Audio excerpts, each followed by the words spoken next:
argument that if you want to vote for Donald Trump because you want to change the direction of this country, you're somehow a bad person. And I really think that that dark message really doesn't gel at all with the idea that somehow the Democrats are the joyful party. There's a lot of attacks on Donald Trump, a lot of criticisms of what he's done and what he's said, not a whole lot of positive vision for how Kamala Harris is going to fix the problems that plague the country. There's also been some criticisms of you. Transportation Secretary Pete Buttigieg this evening spoke tonight. He took aim at one of your past comments from 2021, that Americans that don't have children have, quote, no physical commitment to the future of this country, unquote. I want you to take a listen and get your reaction. You know, Senator, when I deployed to Afghanistan, I didn't have kids then. Many of the men and women who went outside the wire with me didn't have kids either. But let me tell you, our commitment to the future of this country was pretty damn physical. What's your response? Welcome back, welcome back, welcome back. It is a new day. We thank the good Lord it's a new day. Thank God it is a new day. So good to see you. Thanks for stopping by again. It's me, WJ on Channel 1 Life Many Seasons. J.D. Vance. If you don't know J.D. Vance, you're about to know him. And every day, more and more I listen to him, I see why President Trump picked him as his running mate. Well, I'm going to get out of the way.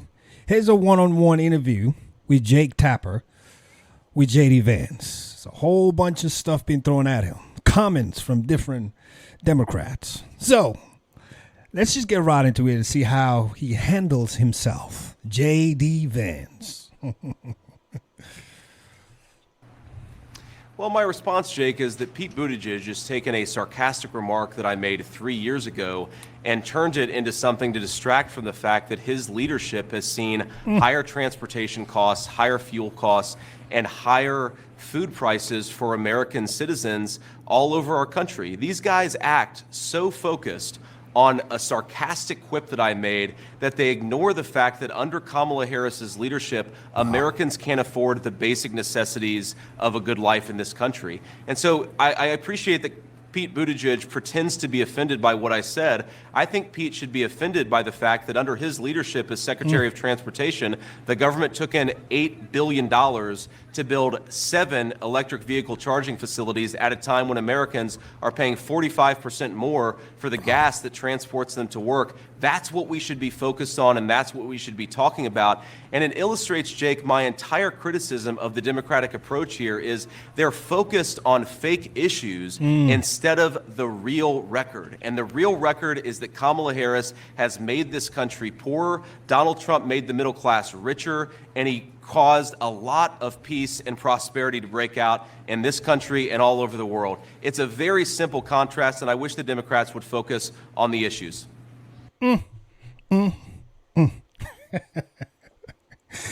One thing I like about JD, he wouldn't yell at you. He wouldn't scream at you.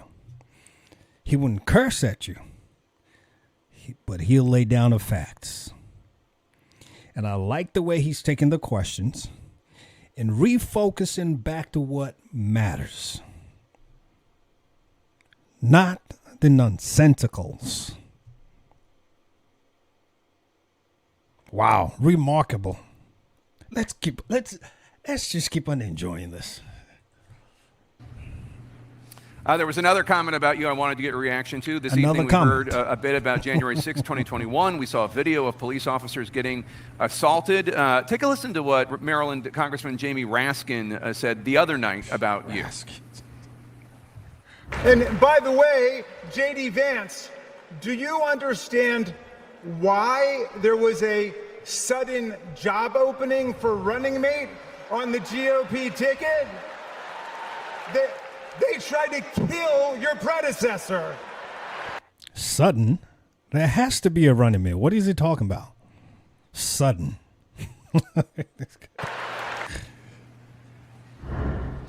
Do you have any reservations at all taking the ticket, taking the opportunity to serve as a vice presidential nominee, given what happened to Vice President Pence on January 6th?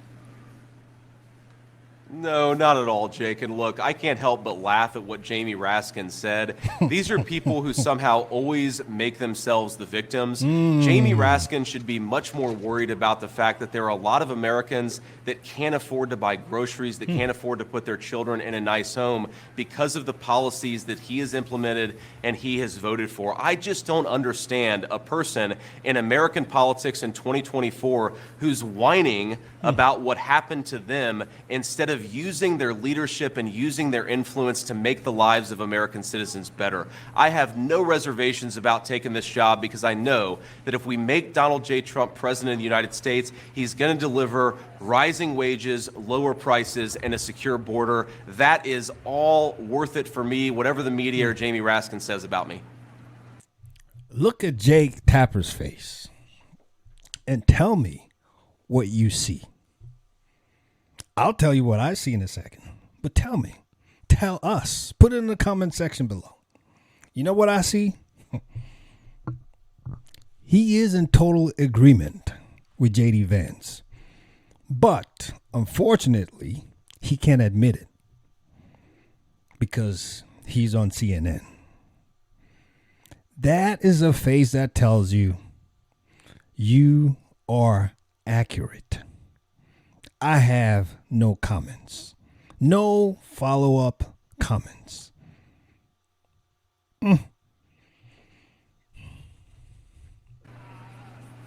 I want to play some of what Governor Walz said during his acceptance speech earlier tonight and get your reaction. It's an agenda that serves nobody except the richest and the most extreme amongst us. And it's an agenda that does nothing for our neighbors in need. Is it weird? Absolutely. Absolutely. But it's also wrong. And it's dangerous. Your reaction to that? Well, when Donald Trump was president, Jake, you had people buying homes at record rates. You had young Americans who were able to afford to raise a family. You had people who could afford the basic trappings of middle-class life in this country. And so when Tim Walz says that Donald Trump's agenda doesn't work for middle-class Americans, he already was president for 4 years, and his agenda worked very well for middle-class Americans. Again, I just wish, I would love for Tim Walz or Kamala Harris or anybody else to say that during the 3.5 years that Kamala Harris was vice president, here is the thing that she did to make groceries more affordable. Here is the thing that she did to make it possible to raise a family in this country. Or here's the thing that she did to secure rather than open up the border. Because they can't talk about Kamala Harris's record, they're creating a phantom of Donald Trump's leadership. The Donald Trump that I know and that the American people know, I think, produced really good results for the American people. It's a record to be proud of and a record I'd like to get back to, frankly, because it was good for the American people. Another remarkable response. Look how JD Vance handles himself. Looks like he's not under pressure. He's himself. He's thinking very well and critically, listening to the questions, but coming back with a response that makes sense and refocuses everyone's attention to what matters. JD, I salute you. Both you and President Trump have suggested that there's something wrong or illegitimate about the way that Kamala Harris replaced Joe Biden on the Democratic ticket. Now that the Democratic convention is here, do you accept Kamala Harris, Vice President Harris, as the legal and legitimate presidential nominee of the Democratic Party? Well, first of all, Jake, she's certainly the legitimate nominee of the Democratic Party. We're going to debate her, and we're going to try to beat her in November. But I do think it's a little bizarre how the Democrats went about this. We have to remember that for 3.5 years, Kamala Harris and a lot of Democrats said that Joe Biden was totally fit for the job. That was revealed to be a lie. And then when it became obvious that Joe Biden was political dead weight, they replaced him without casting a single Democrat primary vote. That doesn't make it illegal, but it certainly makes it a little bizarre. And if I was a Joe Biden voter, I'd be pretty frustrated at the way that this unfolded. Before you go, quickly, if you could, CNN's reporting that Robert F. Kennedy Jr. is expected to suspend his presidential campaign on Friday. It's been reported that he's considering endorsing Donald Trump, especially if he gets made Secretary of Health and Human Services or such. Have the two men been talking? Do you expect an endorsement? How much might it help?